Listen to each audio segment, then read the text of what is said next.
Bien, vamos a hablar de economía con el presidente del Consejo Profesional de Ciencias Económicas, profesor universitario, José Simonella. Pepe, ¿qué tal? ¿Cómo te va?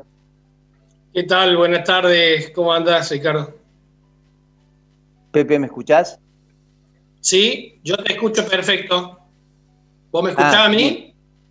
Sí, te escucho perfecto, te escucho perfecto. Pepe, quiero trazarte una especie de metáfora, como el Jenga. ¿Sabés lo que es el Jenga, no? Sí, claro. El juego. El juego. Bueno, El jueguito de los eh, maderitas. la primera, las primeras fichas del Jenga las puso Néstor Kirchner del 2003 al 2007.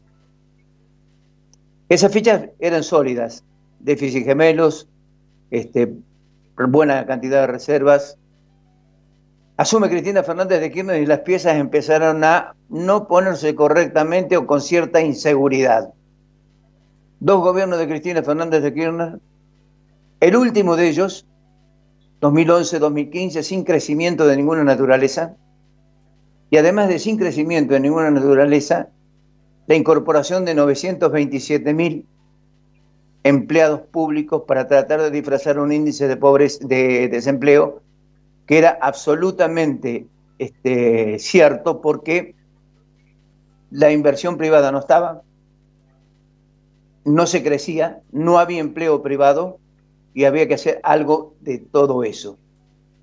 Viene Kirchner, un ingeniero que no sabía apretar una tuerca y cuando le dieron la herramienta, la terminó rompiendo. Y ahora estamos en una nueva instancia, donde una pandemia terminó de complicar toda la situación del país, con índices de pobreza realmente escalofriantes y que pueden ser más, con emisión monetaria, con déficit fiscal que ya venían de la época del 2011-2015, y con una posibilidad de arreglar con el Fondo Monetario Internacional en condiciones de más ajuste, siendo un Estado que no hizo ajuste. La pregunta a la que te quiero llevar como tipo de metáfora esta para iniciar esta conversación: ¿hay posibilidad de salida con estos índices que son realmente escalofriantes y con un Fondo Monetario que le va a exigir un ajuste muy superior a lo que está proponiendo Guzmán del 4,5% del PBI en materia de déficit fiscal? A ver, no va a ser fácil. Yo a todo este jueguito Jenga, para demostrar la inestabilidad que le fueron sacando la maderita, te diría, te agregaría uno que pasó allá en el gobierno de Cristina, que no es menor, y que fueron los 3,5 millones de jubilados que se incorporaron, de personas que no habían hecho aportes. Esto no quiero decir que haya que dejar a la gente que llega a una determinada edad sin protección social, pero debería ser una protección social como un subsidio por el Estado. Incluso conocerás casos de personas que tramitaron esa jubilación que no le hacía ninguna falta. Esa jubilación de ama de casa, y que con eso tal vez pagan al piletero o al que les corte el césped. Así que la verdad que eso no fue equitativo para nada y incrementó la base de jubilado de una manera, digamos, obscena, generándole un perjuicio a todos los jubilados y fundamentalmente a aquellos que habían realizado aportes, y generando un esfuerzo fiscal muy significativo para todos aquellos que pagan impuestos, digamos, que pagamos impuestos. Yo creo que sí hay salida, siempre hay salida. A veces son salidas con más sacrificio o con menos sacrificio. La mayoría de los países que han entrado en crisis profunda como la nuestra, haciendo un ajuste que obviamente es costoso, que son esfuerzos y demás, y reacomodando fundamentalmente la seguridad jurídica, que eso nos va a costar bastante a los argentinos recuperar la seguridad jurídica. Para eso tendremos que hacer durante varios años las cosas bien, en términos de seguridad jurídica. Los países han salido, Grecia está saliendo, digamos, y otros países que han entrado en crisis están saliendo. Siempre, por supuesto, con esto que nosotros o algunos lo quieren hacer ver como un gran enemigo, que es el Fondo Monetario Internacional, y en realidad es un actor al cual nosotros acudimos cada vez que estamos desesperados y luego no queremos pagar. Esto no funcionaría en ninguna parte del mundo, en ninguna relación del mundo. Es decir, la verdad que yo creo que sí, Ricardo, hay salida. Obviamente que no podés salir y estar y tener el nivel de vida que tenías cuando estabas endeudado, cuando tenías un gasto público excesivo e ineficiente, cuando estábamos en prepandemia. Ahora estamos en una pandemia, porque todavía no terminó la pandemia ni los efectos de esa pandemia, más allá que algunos sectores están recuperando, felizmente algunos sectores están recuperando. El hecho de la construcción se conoció hoy con indicadores que son un poco, que son bastante, halagüeños en cuanto a la recuperación. Así que yo creo que sí hay salida, pero le va a exigir, en primer lugar, además de tener medidas económicas congruentes desde el punto de vista macroeconómico, fundamentalmente medidas políticas congruentes. Acuerdos políticos que pareciera que todavía este gobierno no lo logra articular con la oposición y tampoco lo logra articular internamente, ¿no? Así que yo creo que el gran desafío hoy que tenemos, Ricardo, es económico, pero la necesidad de un desafío en lo político para a partir de ahí comenzar a tomar medidas que puedan volver a la economía a tratar de tener un equilibrio general de mediano y largo plazo. Creo que hay organismos internacionales que están dispuestos a ayudarnos a que eso se produzca. Creo que hay inversores que con un mejor clima, de negocios, algo más amigable con el capital, estarían dispuestos a arriesgar en Argentina, porque hoy Argentina está muy barata para invertir.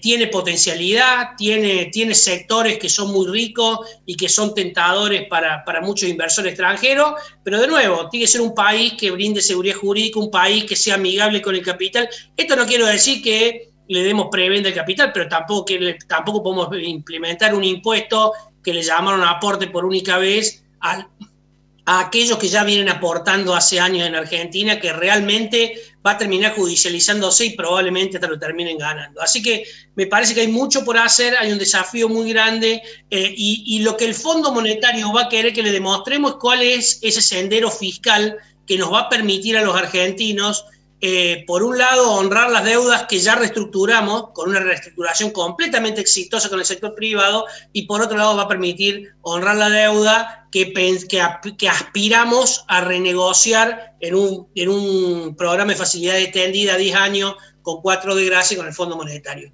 Este otorgamiento de préstamos, creo que hay voluntad del Fondo Monetario y hay necesidad del Fondo Monetario otorgándonos, pero obviamente va a requerir algunos esfuerzos de nuestro lado, y esos esfuerzos van a venir por el lado de disminuir el déficit, que según el gobierno plantea no va a ser ya del 7% como este año, sino del 4,5%, y que eso lamentablemente no va a venir por una reducción de gastos, sino de gastos innecesarios, ojo, de gastos innecesarios e improductivos, sino que va a venir por una reducción de los gastos, extraordinarios que se crearon para la pandemia, por un incremento de impuestos. Vos tenés la capacidad de escribir el libro. O sea, la página 1, la página 2, la página 3. Planteás realmente los problemas. Y de la 4 al resto de las páginas es escribir cómo impacta todo eso en el ámbito socioeconómico, en el ámbito social. Es decir, cuál va a ser el tiempo de recuperación de una sociedad que está pidiendo a gritos que la salven. Bueno, obviamente que lo más triste de todo esto, Ricardo, es el impacto que todas las malas políticas que han aplicado los gobiernos, no digo este gobierno, el anterior, los gobiernos, porque la verdad que, como bien decías al principio, Argentina hace más de 10 años que no crece, el producto per cápita hoy es mucho más bajo que el del 2010, digamos. La verdad que es un país donde podríamos escribir lo que no se debe hacer. Creo que una vez yo tuve un profesor que me dijo: usted nunca va a saber qué tiene que hacer, lo que va a saber es lo que no tiene que hacer. Bueno, yo creo que los argentinos sabemos lo que no tenemos que hacer. Y lo que no tenemos que hacer es incrementar el gasto de manera excesiva y de manera ineficiente, como se hizo desde el 2007 para esta parte, con compatible con a su vez un incremento de la inseguridad, de la caída del nivel de educación, de la percepción del incremento de la pobreza. Digo, la verdad, Ricardo, que me parece que Argentina tiene que hacer un esfuerzo para reducir un déficit fiscal que ya nadie está dispuesto a financiarnos. Los inversores extranjeros no están dispuestos, los organismos multilaterales no están dispuestos y el mercado interno no está dispuesto a financiarnos. Entonces, digo, la verdad que ese déficit es necesario que lo bajemos. No podemos gastar eternamente más de lo que nos ingresa. Eso no lo podría hacer ninguna empresa, ninguna familia. Entonces, digo, y más cuando nadie te lo financia. Digamos, la capacidad de tolerancia para el gasto público argentino ya es cero. Y la emisión, que fue un recurso al cual acudió este gobierno en un comienzo y que todos entendimos, y creo que alguna vez lo charlé contigo, que no había otra alternativa en el medio de una pandemia que generaba una parálisis económica y que había que dar los paliativos, que era la emisión. Esa alternativa hoy no está. Me parece que una de las cosas que le va a cuestionar el Fondo Monetario al gobierno es, che, está bien, déficit de 4 o 5%, creo que plantean, 4, 4,5% en el presupuesto, por ahí anda, ¿sí? ¿Cómo lo va a financiar? Y el gobierno dice en el presupuesto, el 40% con el mercado interno. Mercado externo no tengo, organismo multilateral no tengo, y el otro 60% me lo va a financiar el Banco Central con emisión. Eso es lo que preocupa, me parece, al Fondo Monetario, eso es lo que preocupa a los inversores, eso es lo que le preocupa a aquellos inversores argentinos que hoy con títulos públicos que rinden una enormidad, un valor que no hay país en el mundo que lo dé, y menos con una deuda reestructurada que en los próximos 4 años no tiene casi compromiso. Eso refleja que Argentina no tiene espacio para hacer, digamos, para financiarse en el mercado interno, pero tampoco para emitir. Y que si eso lo hace, como dice Guzmán, con el 60% de emisión, va a traer problemas inflacionarios severos, que ya lo están empezando a predecir, porque en el REM que salió hoy, la estimación de inflación para dentro de un año es del 52%. Una inflación muy alta que se puede seguir acelerando en tanto y en cuanto el gobierno no muestre un sendero de racionalidad, que Guzmán lo mostró con un giro más ortodoxo, hará cosa de un mes, cuando logró descomprimir el precio del dólar, financiándose en el mercado interno con bonos, con dólar link y con pesos. Pero de nuevo, Ricardo, no hay espacio después de haber emitido 2 billones de pesos para financiar el gasto público de este año, para emitir ese 60% que pretenden emitir. Posiblemente ahí es donde el Banco Central no le va a pedir, el fondo no le va a pedir que disminuya el déficit, sí le va a pedir que cambie la forma de financiarlo, y ojalá que sea bajando gastos innecesarios, inútiles, digamos, que no generan ningún valor agregado, y no generando nuevos impuestos, quitándole a aquellos que realmente lo necesitan. Pepe, te agradezco mucho, brillante lo tuyo. Ya nos volveremos a encontrar, y si no nos encontramos ahora en diciembre, nos vamos a encontrar de alguna manera en enero.